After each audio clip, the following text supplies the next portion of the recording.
Fatime Nushe. Jam nga fshati Arzë i Devollit. Nga familja Nushe. Pikërisht në vitin 1948 nis kalvari vuajtjeve për familja Nushe e përbër nga 8 persona. Nuretini, djali i madh i kësaj familje, aratiset nga fshati Arzë i Devollit së bashku me 2 kushërinj drejt Greqisë. E menjëherë, 2 prindrit dhe 5 motra dhe vëllezërit e tij internohen. Fillimisht, ata dërgohen në kampin e Valiasit e më pas në atë të Kodërkamzës, por rrugtimi do të vijonte edhe në kampin famkeq të Tepelenës, ku do të kalonin aty disa vite tmerri dhe mundimi.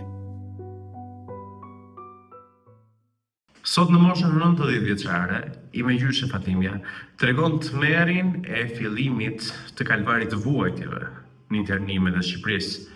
Ajo internua që në moshën 13 vjeçare dhe pjesën më të madhe të jetës e kaloi në kampet famkeqe të përsekutimit. Në vitin 48 na ndodhi një fatkeqësi në familjen tonë. Na u aratis vëllai i madh i imi. Djali më i madh i shtëpisë. Quhej Nurettin Nushe. Në moshën 19 vjeç. E gjeti e keqja e madhe familjen tonë edhe më shumë prindrit e tonë.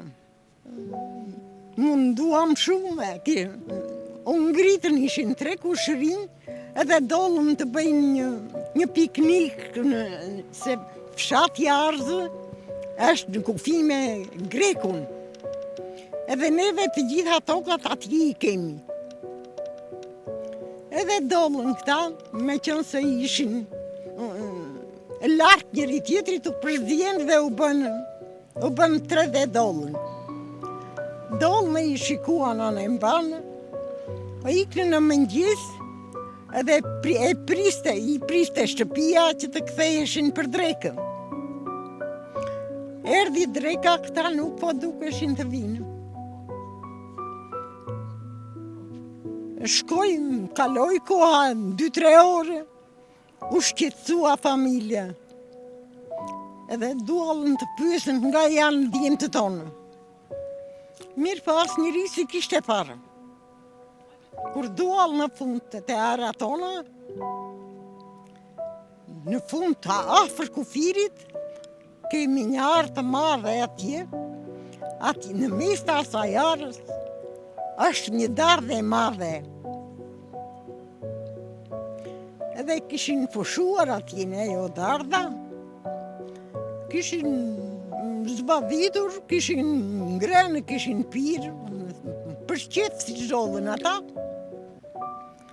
Më së fundi, si kishin pirë cigarin, e kishin varur paqitën në dardhë. Edhe në paqitë shkruhej: ju falderojmë dhe ju na falni prindërs dashur. Neve po marrëm një rrugë të shkurtër për mirësinë dhe për mirëqenien e jetës tonë në këtë vend kaq të mirë. Për 2 ditë të tjera erdhi policia në fshat, në shtëpi. Erdhi në shtëpi, pyetni bën dokumentat tamam, ata i dolli tamam që ata kanë ikur. Atëherë filluan, thanë, po kjo që ka ndodhur, ka punë, kemi punë shumë, policia. Përgatituni se do t'i transferojmë nga shtëpia, nga fshati, edhe do vim të marrëm. Kur për 3-4 ditë erdhen policia, atje vendi është malësi, atje është ashtu i bën gati kafshët mushka kuaj, i ngarkuan me ato ndresa që na dhanë, me ato nga një pjatë, nga një lugë, nga një tepsi, edhe ngarkuan atje, nga një jorgan, nga një dyshek, e na morën e shkuam Korç. Atje gjetë me një 2 familje të tjera. Që atyre kjo i kishe ndodhur. Ullëm atje, pa të prisnin, akoma prisni, se të bëhen më shumë që të vinë makinat të marrin. Do të shojnë në Tiranë. Ashtu bënë erdhen një familje nga Bilishi, edhe një këtu nga Pogradeci Fezollari, edhe një nga Kolonja, e u bëm 5-6 familje. Edhe morën 2 kamionat të mëdhenj na shpunë. Shkuam në Tiranë. Nga Tirana pastaj, të nisëm, në ngretën, i dha urdhër policisë që do t'i çonin në Krujë. Në Krujë kishe pasur disa familje të tjera ti të nderuara, apo që në 45-ën. Shkuam edhe ne atje përpara atij vendit që ishte i caktuar për të internuarit, vend tjetër atje s'kishte. Na kthyen prap e na shpunë në sektor të Fermës. Në Valijas. E në Valijas kishin shpënë ca familje të tjera. Ullëm atje, ishte si sektor frutor atje. Isha 13 vjeçe. Po kishe disa familje që kishin fëmijë të vegjël. Edhe na çonin policët, mblidhnim dardha, piperka, domate, gjëra kështu, ishte si frutor vendi atje, Valjes. Ndej nga 2 muaj në shoh, edhe mbush vendi shumë me të internuar të tjerë. Ishte ajo kohë që ratiseshin shumë të shqitarët në atë kohë. Edhe atje u mbush vendi. Që andej na morën e na shpunë në Kamzë. Në sektor Kamzë. Ishin ca banej, ca bosh atje. Na futën atje. Edhe atje kjo punë ndodhi. Pas një kohë të shkurtër, u mbush vendi, nuk na mbante me. Na ngjitën në Kodër Kamzë. U bën një barangë e madhe apostafat për të internuarit atje. Ajo baranga ishte shumë e madhe, sa hynin makinat brenda. Si që ishin të ngarkuara dhe kur i sillnin të internuarit i shkarkonin drejt e brenda. Kampet e internimit kishin hije të rëndë. Ato të ishin të rrethuara me tela me gjemba, ndërsa apeli për të dënuarit bëhej 3 herë në ditë.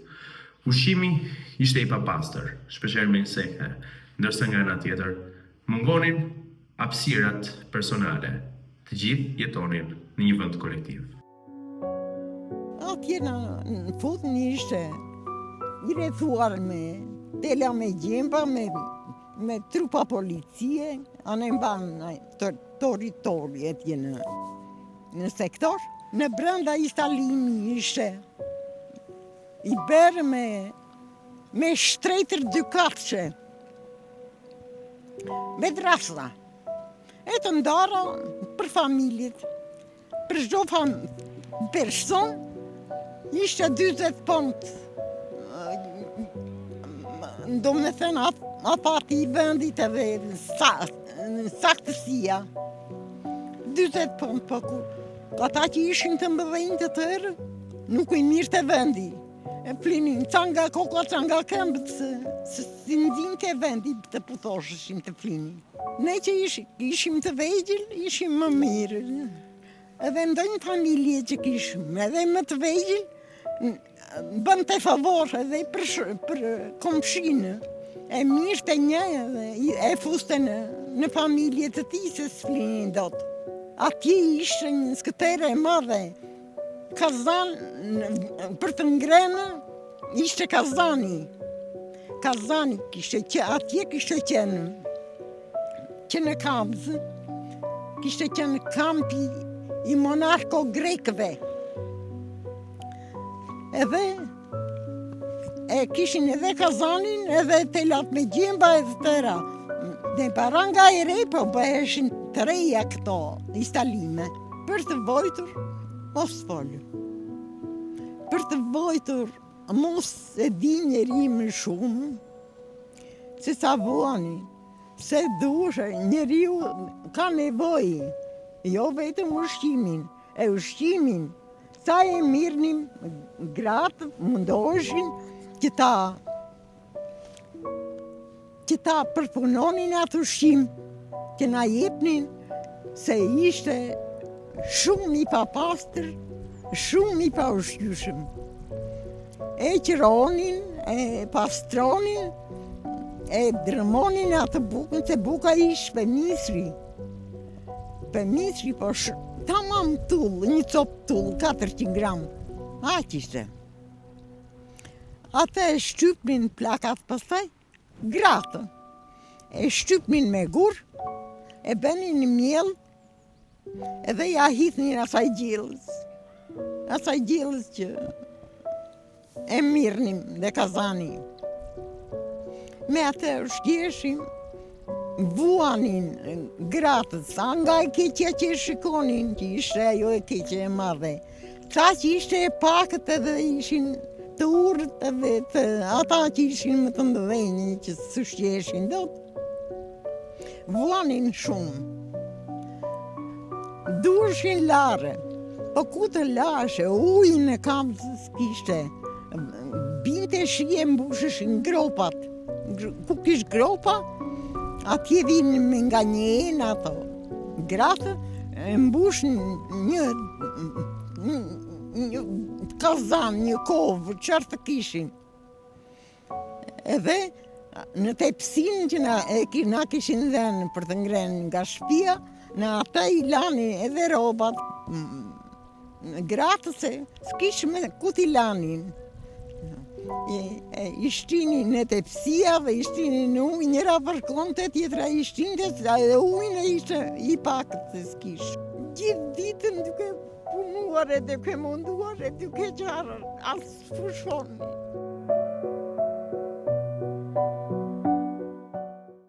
Në dosjen e zgjurimit shtetit të Nureddinit, të vllajt Fatimes, ishin plot 41 persona, të cilët sipas sigurimit të shtetit kishin interes operativ dhe duhet survejoheshin. Sigurimi i shtetit nuk kursente askënd.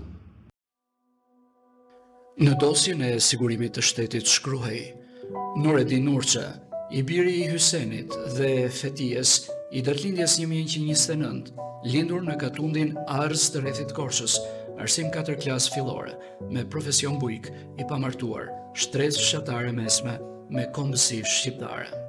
Qëndrimi politik i familjes gjatë regjimeve antipopullore ka qenë indiferent, të njëjtin qëndrim ka mbajtur si familja dhe vetë Nureddini edhe gjatë okupacionit fashist në vendin tonë. Në vitin 1949, në kohën kur forcat partizane greke po tërhiqeshin, Nureddini së bashku me fshatarët e tij, Nusret Nurçën dhe Laver Hamitin, kishin shkuar nga zona e ndaluar e kufirit në sektorin e postës Nikolic për të mbledhur plaçkat që kishin mbetur nga partizanët grek ditën e nesërme që të tre aratisen në Greqi.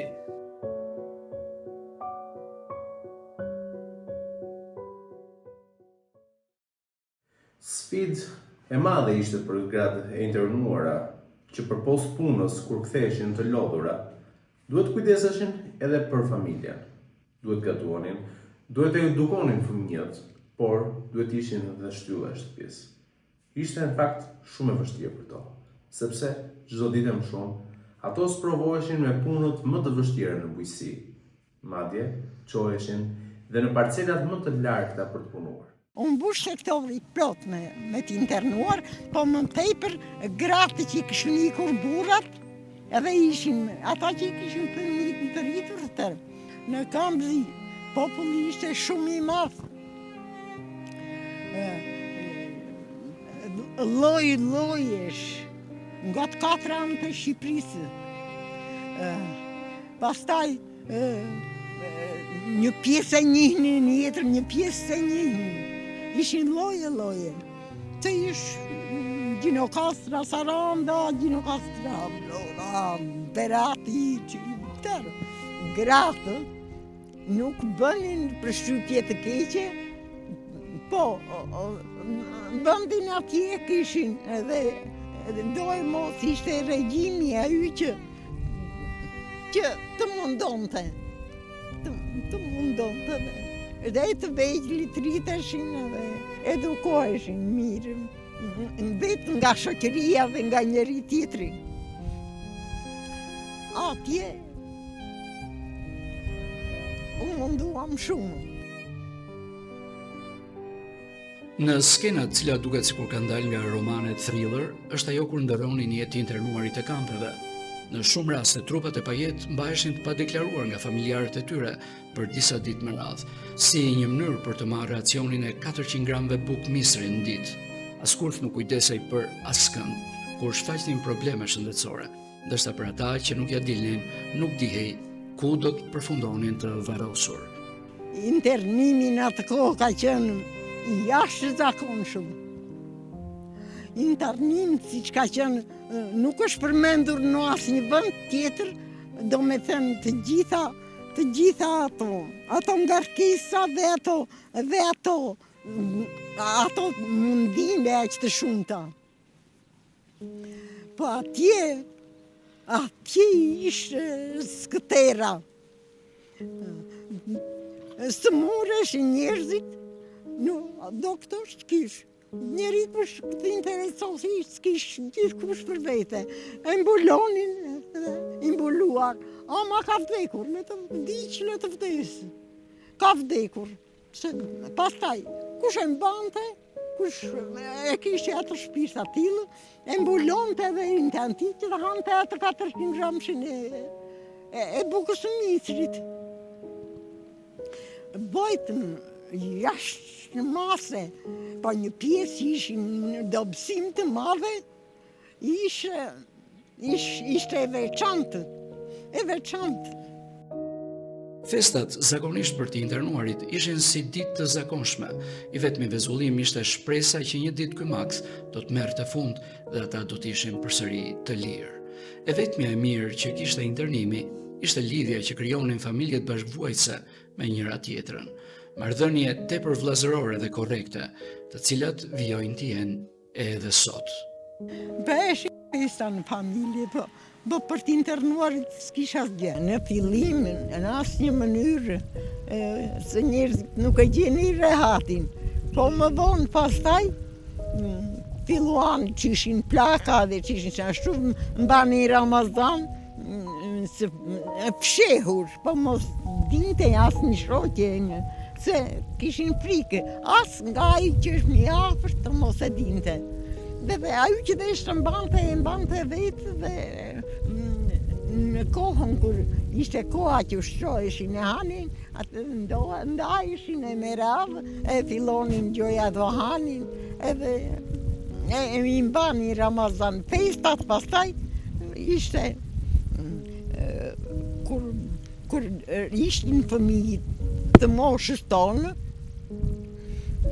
ata policat i shikonin dhe e shinin që ishin me të vërtet fëmijë të mirë, mundoheshin sikur të gjenin ndonjë gjë të vogël edhe t'ja i bënin qepin për festë. Bajrami në Krishtlindjet vitin e ri i festonit? Në asnjë mënyrë nuk i bënim, vetëm i bënim në gjithkush në familje dhe ndonjëri që ishte i gërshetuar mirë dhe i shoqëruar mirë, mund ta dinte edhe gjë tjetër, dhe ishte gjë e fshehtë gjithnjë për festa. Po, ato që bënim, gjithse cili bënte në shtëpi të tij edhe me atë që ishte i shoqëruar, që të mos dëgjohej, në atë që kishte besim që mos, se kishte lloje nga ajo, nga ata që i luftonin këto punë edhe ato që i gëzonin. Edhe kështu që gjithë ishin të fshehta, ishin të kufizuara me shumë dorë.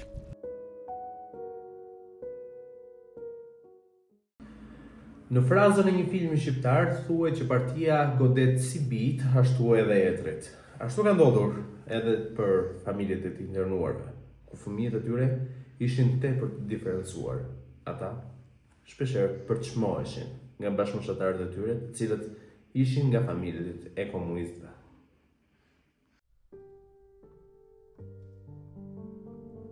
Kam lindur në internim, mbasi prindrit e mi kanë ardhur nga Tepelena, nga Valiasi, dhe në fund fare, babajnë si ishte beqare të shuar në Savër, punonte në Gjaz, atje u lidh me mbledhëri në nënën time, që ishte internuar para 10 vitesh në Gjaz, komuna Krutjes, u martuan dhe i sollën në pluk, mbasi ishte koha që thaj kërneta e tërbufit dhe i ndodhën të internuarit aty, mbasi duheshin krah pune të fortë për tharjen e kërnetës.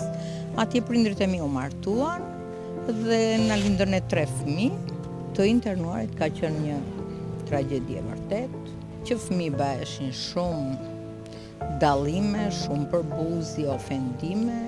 Ne ishim ballista, ishim carista, kishim syt nga perëndimi, për çdo gjë ishim të përbuzur. Dhe në mësim, kur ishim në fillore klas, na merrte mësuesja na nxirrte për jashta, kur bënin festa betaresh apo çfarë festa të tjera bëheshin, neve na nxirrnin për jashta. Kur dolëm në punë, bënin mbledhja ata të padëshiruarit të dalin për jashta, ishin 2 burra në brigadën time, 3 gra dhe unë vajzë. Ne dilnin për jashta duke ditur që aty nuk dëshiroheshim.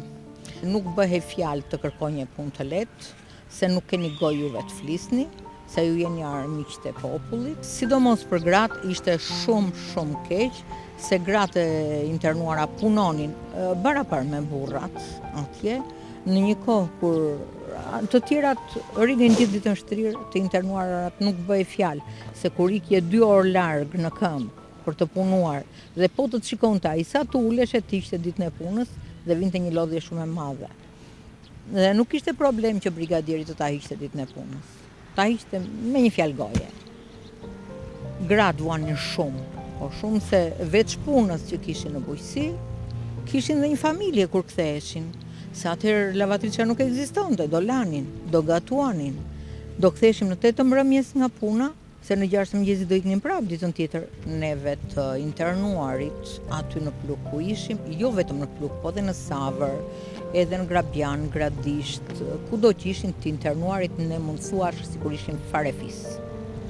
Duheshim shumë, trajtoheshim shumë mirë njëri me tjetrin, po të kishim një të mirë ishim gjithë bashkë, po të kishim një fatkeqësi ishim gjithë bashkë. Do me thënë, ne nuk mund të bënim lidhje martesore njëri me tjetrin, se ne konsideroheshim tamam sikur ishim njerëzit tanë.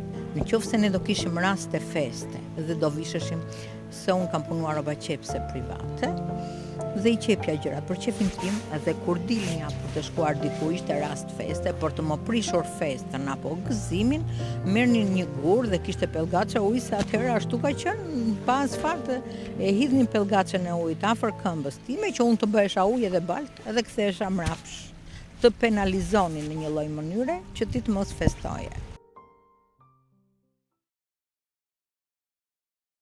Pas instalimit të diktaturës në Shqipëri u ngritën plot 23 burgje dhe mbi 50 kampe internimi, për të goditur të quajturit armiqtë e popullit, ose thënë ndryshe, ata të cilët kanosnin rrezik për Partinë Komuniste. Mes tyre, 9322 gra u internuan, 445 të tjera u burgosën politikisht dhe 91 u pushkatuan me ose pa gjyq.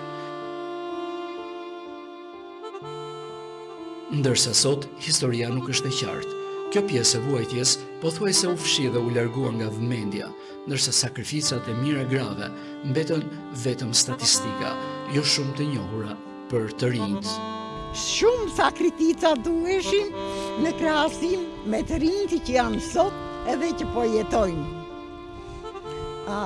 Ata duhet të falënderojnë dhe prindrit e tyre për thashice dhe mundësit janë më të mira edhe lumë ata fëmijë që kuptohen mirë edhe i sakrifikojnë dhe i kujtojnë akoma ato vojtje që kemi bërë neve të vjetrit, ata rojnë e lumturojnë e duhet e ecën shumë më mirë edhe të rojnë ashtu si duan edhe ashtu si do t'i vi jetat gjithkujt.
Thank you.